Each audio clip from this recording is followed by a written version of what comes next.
Saya melihat wajah-wajah yang sangat luar biasa.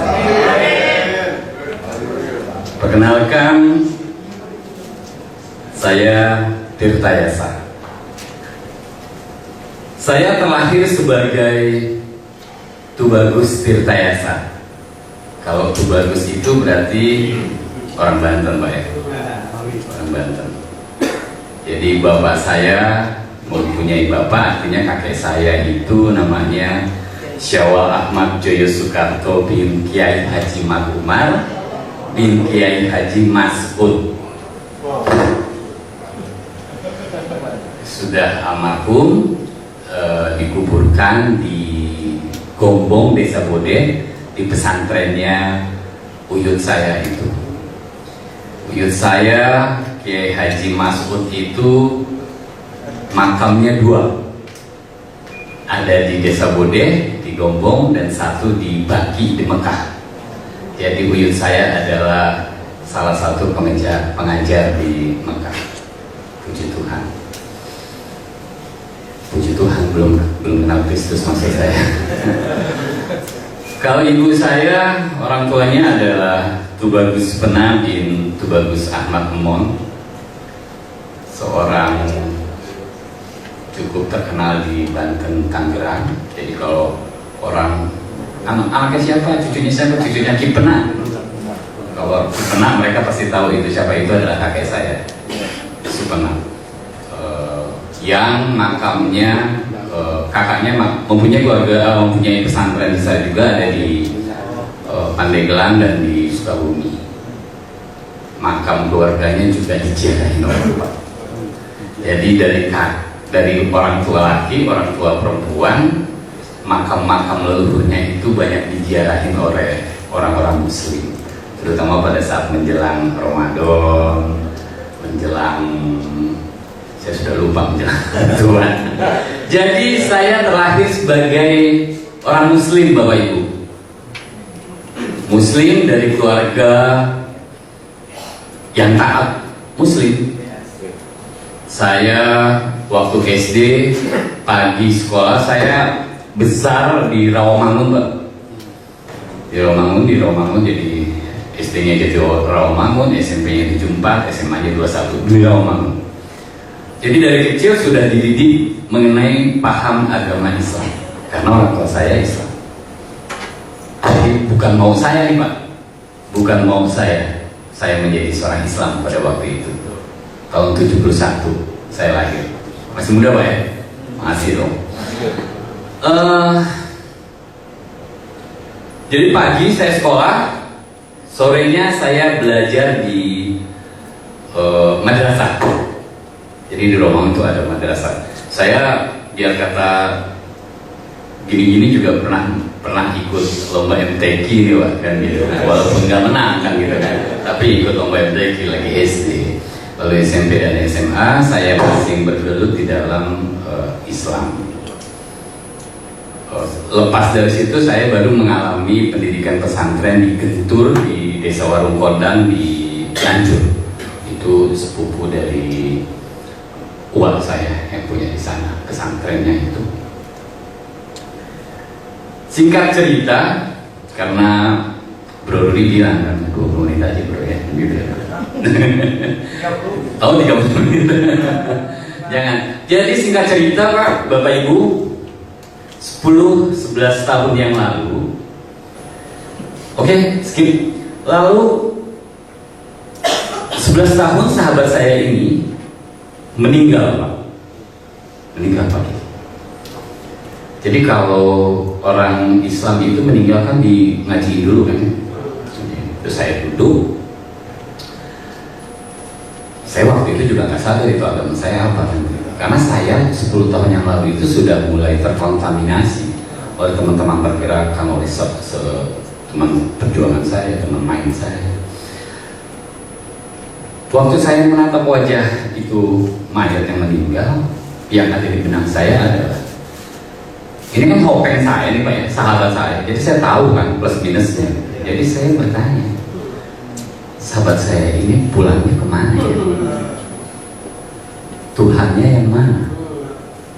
Akhirnya hal itu yang membayangi terus selama 1 minggu pikiran saya. Ini sahabat saya pulangnya kemana nih, matinya kemana nih? Ketemu Tuhannya atau nyangkut di pohon? Kan kita nggak tahu ya gitu kan. Atau kadang-kadang di kolong jembatan kan gitu ya. Kita belum tahu kan seperti itu kan. Itu adalah poin entry, titik balik hidup saya 11 tahun yang lalu. Jadi saya mencari Tuhan. Siapa Tuhan saya? Karena saya juga dulu belajar Al-Quran, saya harus mau tidak mau kembali kepada saya pelajari itu. Tapi semakin saya mempelajari kembali Al-Quran, semakin saya menemukan banyak sekali ayat-ayat kontradiksi yang ada di dalam Al-Quran. Ya loh, satu contoh di Al-Quran dikatakan, aku dalam kurung Isa Al-Masih telah lahir dan telah mati dan telah dibangkitkan. Al-Quran loh. Lalu di Mutiara Hadis tahun 2002, hadis 152, dikatakan Muhammad berkata bahwa nafas dan air kehidupanku ada di tangan Isa, putra dari Maryam. Makin gila nggak saya? Iya dong, ini gila nih ajarannya.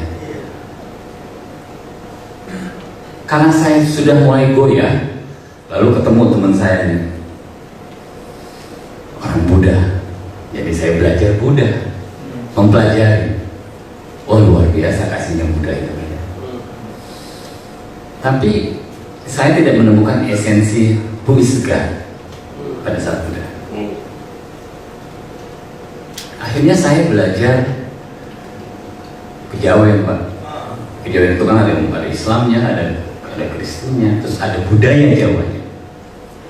Lagi-lagi saya merasa disesatkan. Saya belajar Katolik, terus saya ketemu teman-teman dari Minahasa, teman-teman dari Gemis. Lalu saya belajar agama Kristen di GPIB Paulus Menteng. Saya belajar di situ. Suatu saat saya mendengarkan khutbah seorang pendeta yang mengajarkan tentang kasih Pak Pendeta. Nggak tahu kenapa pulang dari situ, selama saya pulang dari Menteng ke Rawamangun sambil nyetir itu nangis, keluar air mata sendiri. Padahal seorang tirta saya itu nggak pernah nangis, Pak. Saya digebukin tentara, digebukin polisi juga ketawa-ketawa aja. Tapi ini nangis.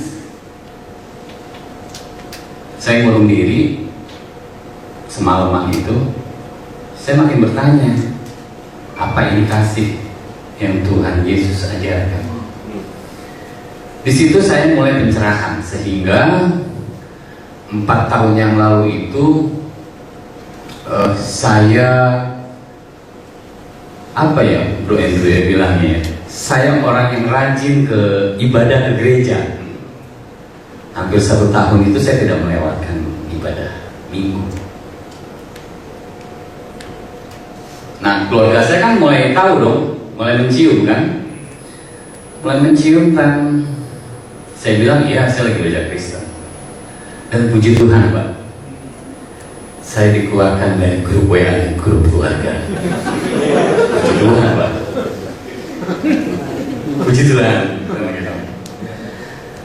Buat saya not big deal kan, begitu kan, baru hal seperti itu kan. Akhirnya saya moving, saya cari kontrakan kan gitu ya, karena saya ingin belajar.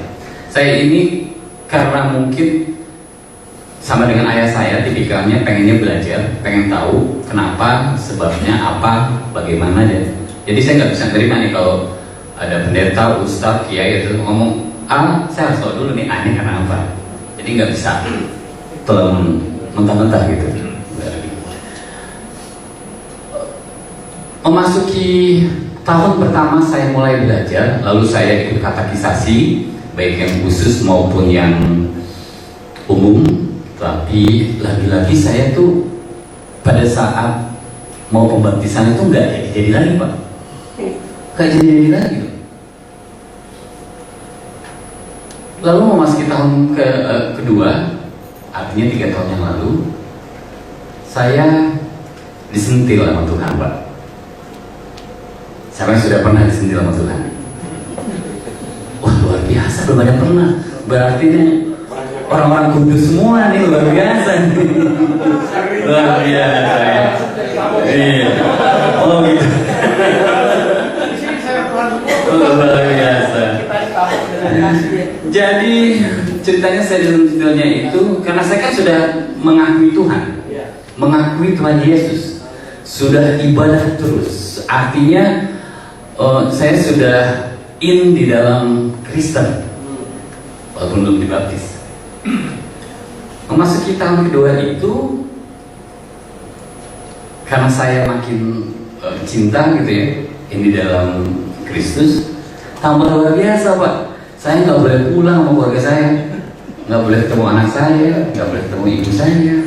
Lalu pekerjaan saya hancur berantakan, diputus, SPK-nya segala macam.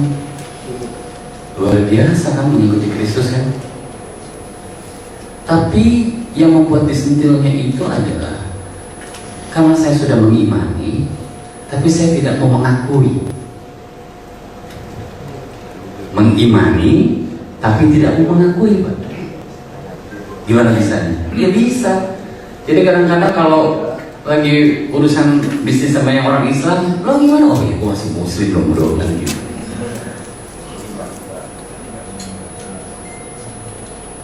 Minggunya ibadah gereja, Jumatnya kadang-kadang masih Jumatan.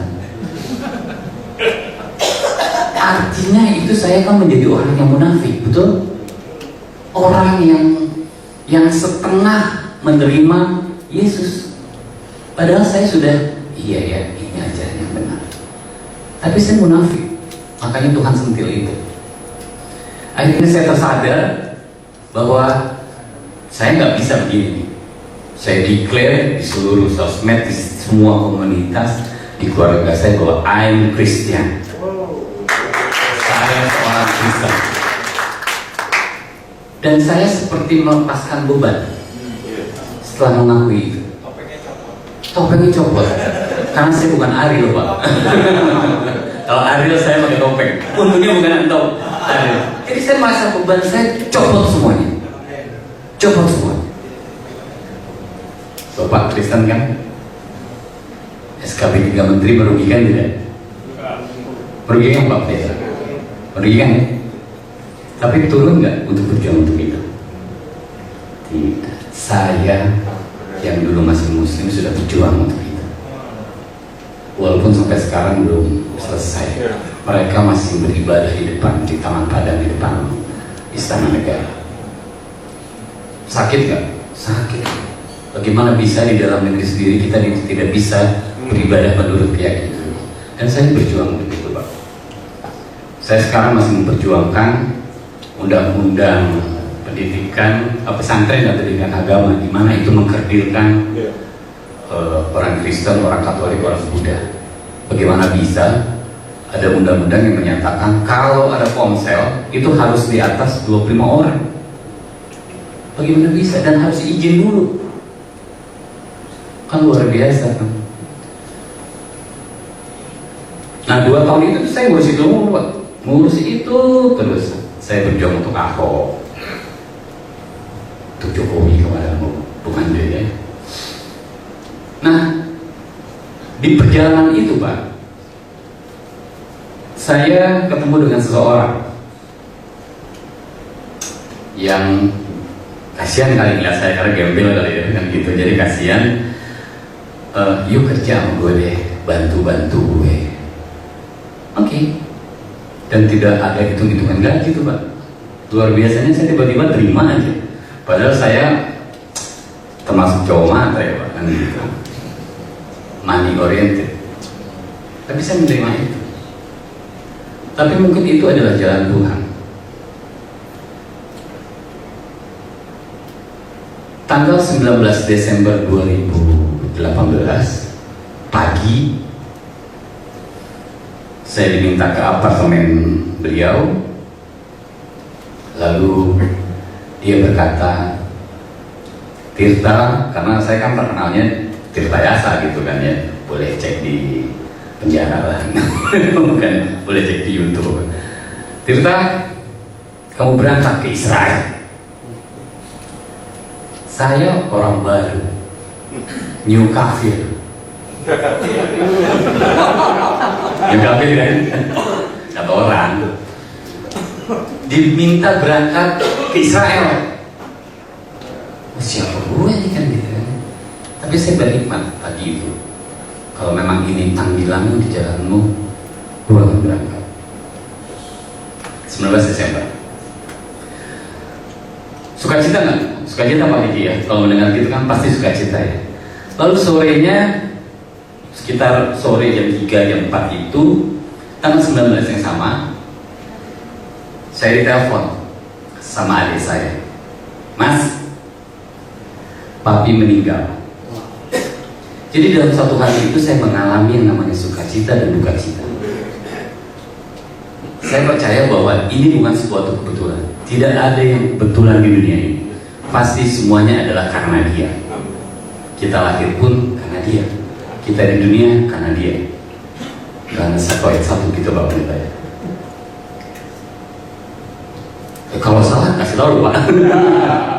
Karena Dia ada di dunia ini. Nah, karena saya sudah mengimani Yesus. Waktu bapak saya meninggal malam itu, kan teman-teman saya datang Pak, baik dari komunitas Kristen atau yang lainnya kan bertaziah. Jadi malam itu tuh di tempat saya itu yang pasukan ninja itu kan banyak Pak. Keluarga besar saya itu kebetulan. Jadi saya kalau merhatiin bibi, tante atau ponakan, saya perhatiin dulu nih. Ini bibi gue, oh ponakan gue. Oh badannya gini, oh bibi gue. Terus saudara-saudara sepupu saya adalah orang yang kalau pakai celana tuh bahannya kurang. Cingkrang-cingkrang, karena memang itu adalah keyakinan mereka. Ya, mereka berkeyakinan di dalam Islam tidak boleh ada isbal namanya tuh, tidak boleh berlebih di dalam berpakaian. Isbal namanya. Pada saat mereka baca Yasin, saya bilang, saya masuk, kan saya anak pertama nih Pak, adik saya 2, masih muslim dua-duanya, tapi yang nomor 3 sudah mulai goyah melihat saya. Jadi saya mau tangkap dia masuk Kristen untuk mengakui dan membanding Yesus Kristus. Saya bilang, saya izin ya mau mendoakan papi saya berdasarkan keyakinan saya. Dan di situ saya baru merasakan kehadiran Tuhan. Mereka nyingkir tanpa berkata apa-apa. Lalu kami beribadah, dipimpin sahabat saya, pendeta Andreas. Sudah, lalu paginya yang luar biasa. Jadi dibawa ke Romangun, dimakamkan. Jadi mereka sudah tutup itu. Luar biasanya lagi mereka sudah mulai buka buku Yasin kan gitu kan. Lalu saya tampil lagi ke depan. Saya anak pertamanya. Saya percaya dengan keyakinan saya dan saya percaya Anda punya keyakinan sendiri. Izinkan saya untuk berdoa secara keyakinan saya. Dan tidak ada yang membantah. Itu kuasa Tuhan. Amin. Karena dulu saya itu kan di sidang Pak ya, Kristen dipanggil, kenapa masuk gini. Karena saya paham Pak, karena saya pernah belajar juga. Dia buka ayat, saya buka ayat. Akhirnya nggak ada titik temu kan, keluarga akhirnya melepaskan saya. Tapi Tuhan memperlihatkan kepada keluarga saya dan saya pada saat papi saya meninggal itu. Kuasanya luar biasa Pak. Keluarga saya yang Islamnya kuat bisa membiarkan pada waktunya itu, dulu sebelumnya itu kita bertentangan Pak. Itu bukan karena cerita yang saya hebat, tidak. Bukan karena saya mentang-mentang anak pertama papi saya, tidak. Itu semua karena kuasa Tuhan. Dan saya percaya. Singkat kata, setelah papi saya meninggal, jadi dulu papi saya itu sakit, umur 83 tahun. Paru-paru kirinya mengecil. Karena dari SMA dia cerita merokok. Sampai dia tua, sampai saat itu dia masih nyangklong itu juga dari rokok. Iya, suatu saat dirawat di rumah sakit di Sunter, Pak. Lalu saya pernah bawa pendeta. Papi mau nggak didoakan? Mau. Tapi papi harus yakin, karena ini saya akan berdoa secara Kristen. Iya. Pada saat pendeta itu mendoakan, itu papi kuat.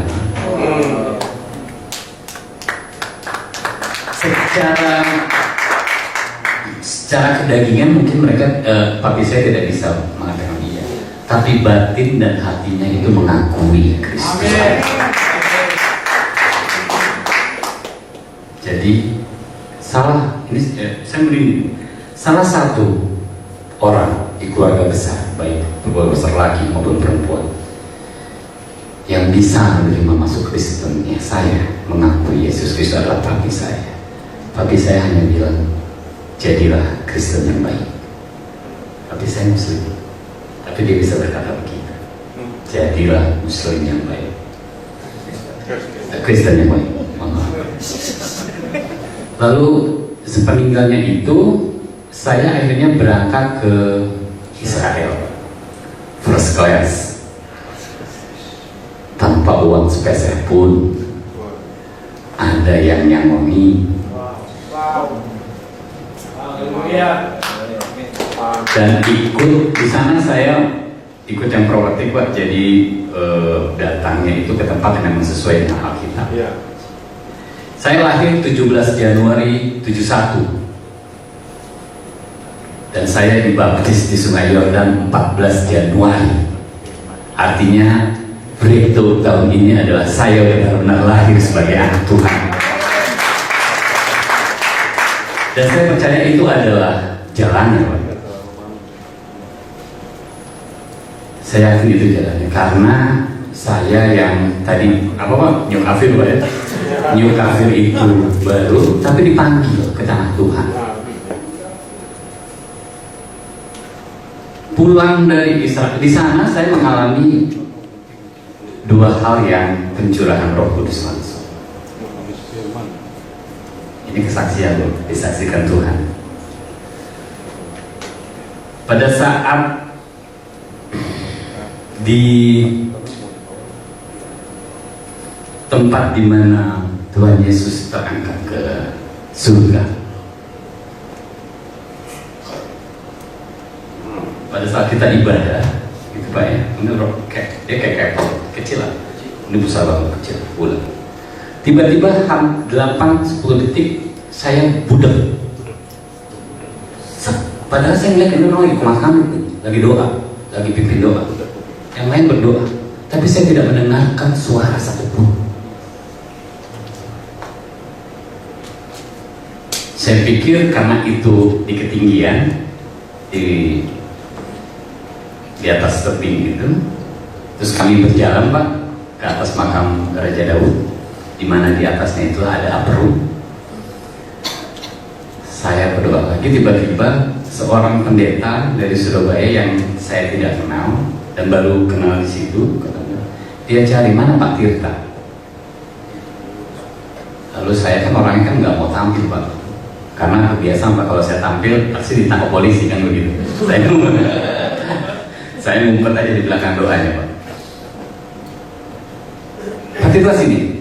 Jadi saya tampil, ya, Bu Pendeta, namanya Om Ling, pendetanya itu di Surabaya. Pak Tirta, saya melihat hati Bapak itu kelap-kelip, terus di dalam sangkar, kayak sangkar burung besi. Lalu ada tangan membuka sangkar besi itu, dan menaruh salib di hati saya. Lalu melihat saya berjalan ke atas mengenakan jubah putih dan mahkota. Saya kan nggak paham, Pak. Lalu akhirnya pada saat itu saya tanya, kan kejadiannya ini persis pada saat di sungai Sumur Mara itu pun saya kan berdoa ya. Pendeta itu nyamperin, mengucapkan apa yang saya doakan pada saya dalam hati loh. Gue bilang, saya kan masih atas bawa, mohon maaf gitu ya. Jadi ini pendeta perempuan bisa tahu apa yang saya ngomong dalam hati. Masih belum percaya waktu itu. Nah disitulah saya akhirnya diajak ngobrol dan Pak Tirta siap-siap pulang ke Indonesia. Bapak harus bekerja memuliakan namanya. Jadi kemarin berangkat saya masih gondrong. Bro Andre masih ketemu nggak? Saya gondrong, masih ya. Jadi saya masih gondrong, saya suruh cukur rambut segala macam. Puji Tuhan, saya mengalami breakthrough setelah pulang dari Israel, Pak. Breakthrough-nya itu sangat sederhana. Saya yang tadinya merokok bisa 4 bungkus, sekarang tidak pernah merokok 1 alkohol selama 4 bulan.